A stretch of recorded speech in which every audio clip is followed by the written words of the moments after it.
Chapter 3. A Fatherless Child. Hester Prime's time in prison now came to an end, but she did not move away from the town.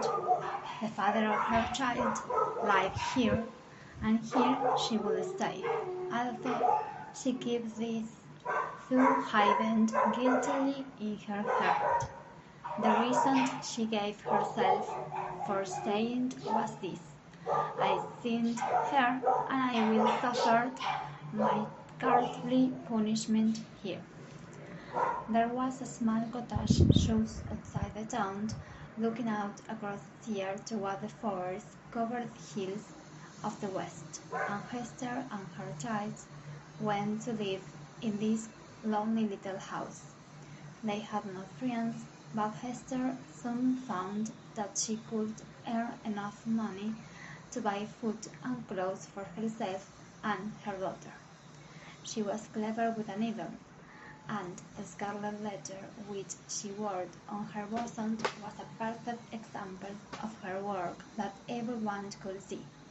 Soon Hester's beautiful swing, with its patterns in gold and silver thread, became the fashion with the rich and important people of the town. Her needlework was seen on the shirts of the governor, on the fine dress of the ladies, on the baby's little coats and hat, and on the burial clothes of the dead. Hester had employment for as many hours as she wanted to work. She used whatever time she had left to make clothes for the poor people of the town, although she got no thanks for it, and indeed she found no kindness anywhere. The Puritans of that time were hard tools, and a woman who had sinned as Hester had sinned was always an outsider.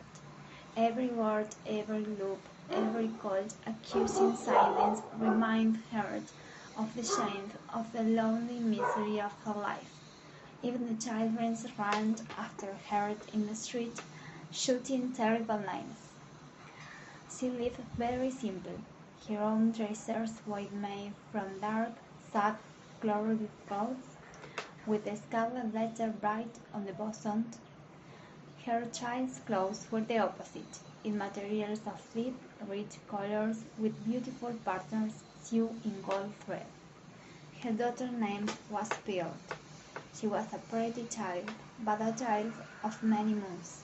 One minute bright and happy and loving, the next minute dark and angry. A child of sin. She had no right to play with the children of godly families, and, like her mother, she was an outsider. In a strange way, Pearl seemed to understand this, and often screamed and threw stones at the other children. Hester worried about her daughter's wildness and tried hard to correct her, but without much success. Sometimes her only hours of peace and quietness were when Pearl was sleeping.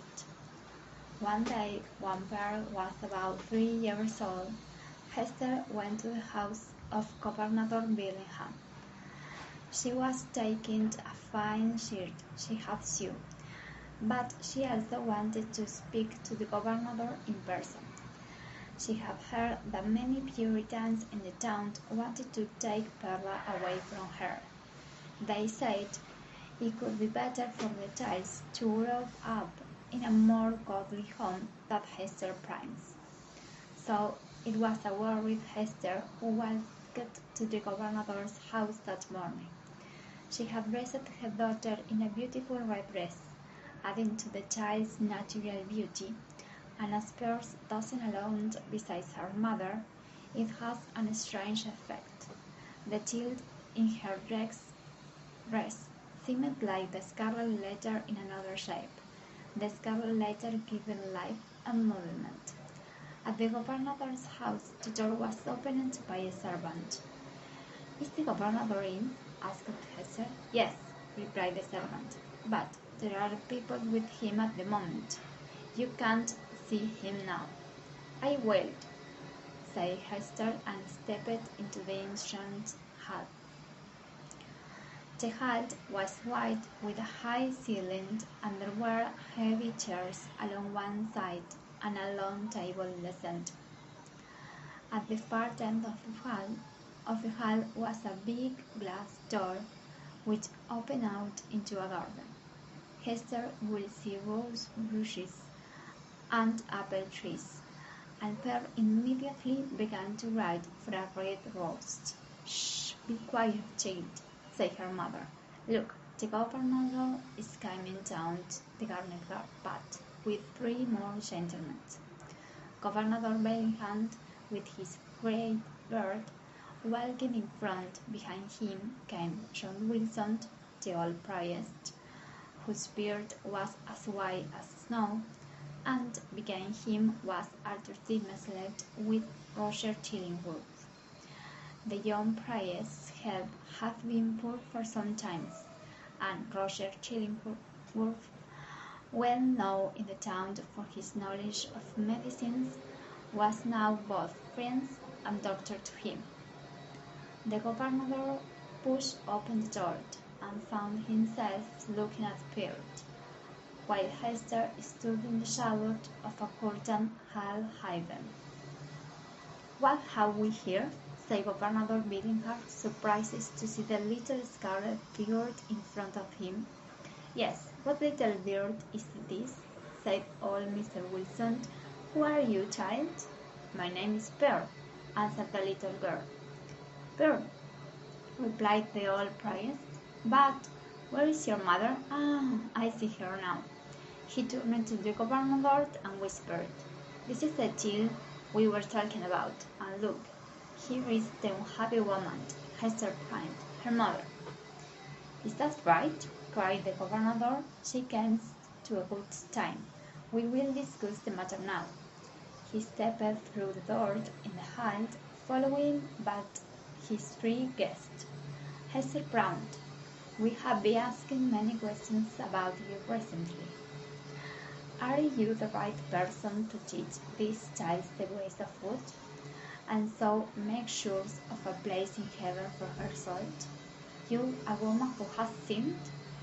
Will not be better for her if we take her away from you and teach her the truths of heaven and earth? What can you do for her, woman?" "I can teach my little Pearl what I have learned from this," answered Hester Prynne, putting her finger on the scarlet letter. "Every day it teaches me lessons that I pass on to my child. She will be better and wiser person than I ever was." Bellingham turned to the old priest. "Mr. Wilson, see what the child knows," he said. The old priest sat down in one of the heavy chairs and tried to bring Pearl across to him, but she escaped through the open door and stood on the step outside, looking a little richly curly bird ready to fly away. "Pearl," said Mr. Wilson, with a serious look on his face, "listen to me, child. Can you tell me who made you?" Now, Pearl knew the answer very well, because Hester had told her about God many times and had explained the things with every child should know. But Pearl put her fingers in her mouth and would not speak. "You must answer good Mr. Wilson's questions," said her mother. "Please, Pearl, tell him what you know."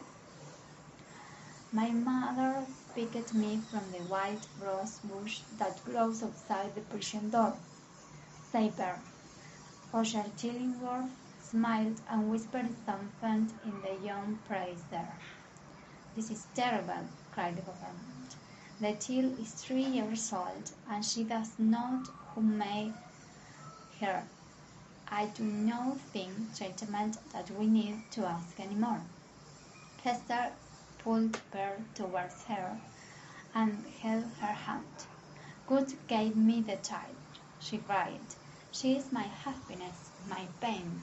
You shall not take her. I will die first." "My poor woman," said the old priest kindly, "we will find someone who will take care of the child far better than you can." "God gave her to me," replied Hester, her voice high and afraid. "I will not let her go." She turned to Mr. Dimmosley. "Speak for me," she cried. "You are my priest, and you know me better than this meant.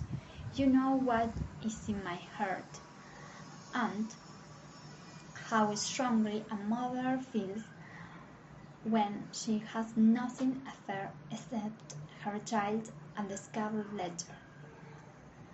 The young priest stepped forward, his face white and nervous and with pain in his large dark eyes. "There is truth in what she says," he began. His voice was sweet and gentle, but it seemed a ring through the hills, like a belt. God gave her the child, and is that not part of God's plan for this pure, sinful woman? With the child by her side, every day she will be reminded of her great sin, her shame, and the pain and sadness of it will always be with her. But God has given her a job to do, which will keep her soul alive and save her from further sin. She must love and care for the child and teach it the ways of God, to know good from evil, right from wrong, and with God's great mercy, if she brings the child to heaven, then the child also will bring its mother there. No, we should leave the mother and child together, and let God give to do his work, saving the mother's souls. "You speak, my friend, with a strange patience," said old Roger Chillingworth, smiling at him. "And my young friend speaks wisely," said Mr. Wilson. "What do you think, Governor? Does he speak well for the poor woman?" "Indeed he does," replied Governor Billingham. "He argues sensibly, and so we will leave things as they are.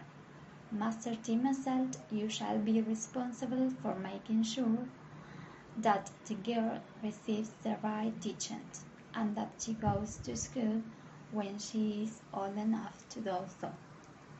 The young priest now stood at the side of the group, his face half hidden by the heavy window curtain.